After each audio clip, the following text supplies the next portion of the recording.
शेवटची चिठ्ठी जी कधीच उघडायची नव्हती. भाग 1.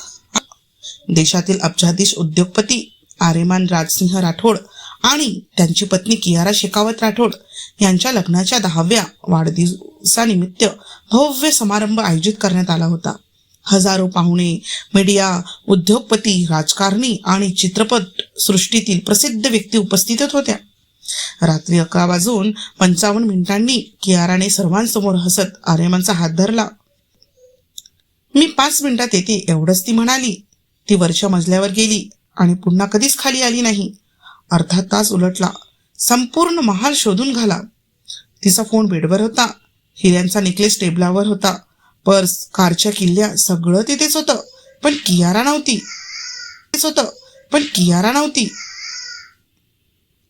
पर्स, कारच्या किल्ल्या सगळंच तिथे होत्या. पोलिसांना बोलवण्यात आलं. CCTVच्या तपासण्या करण्यात आल्या.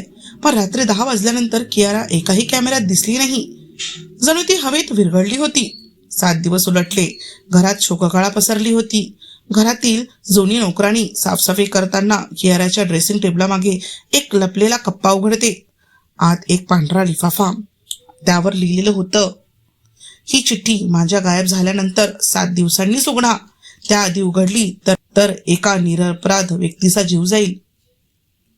आर्यमानचे हात थरथर कापू लागले. त्याने लिफाफा उघडला. त्यात फक्त एकच पान होतं. आर्यमान, जर तू ही चिठ्ठी वाचत असशील तर समज मी माझ्या इच्छेने नाहीशी झाली आहे. माझा शोध घेऊ नकोस, कारण मला शोधशील तर तुला माझ्यापेक्षा भयंकर सत्य सापडेल. खाली फक्त एक लाल शाईचा ठिपका होता. स्वाक्षरी नव्हती.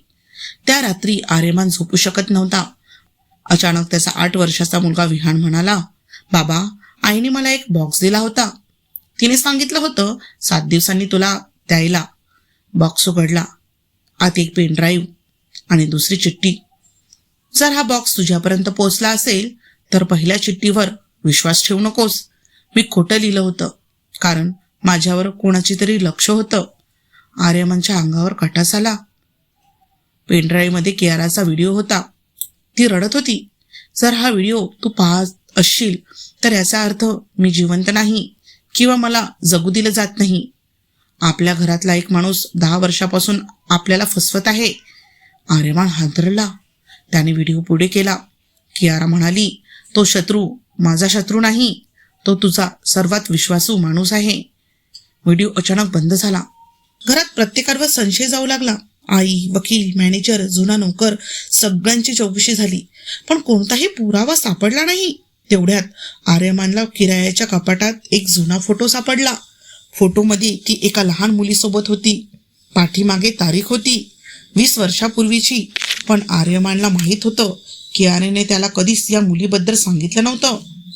फोटोच्या मागे एक वाक्य लिहिलं होतं, सत्य तिजोरीत आहे, पियानोच्या आत आहे. आर्यमानने पियानो उघडला. आत एक लहानसा काळा लिफाफा.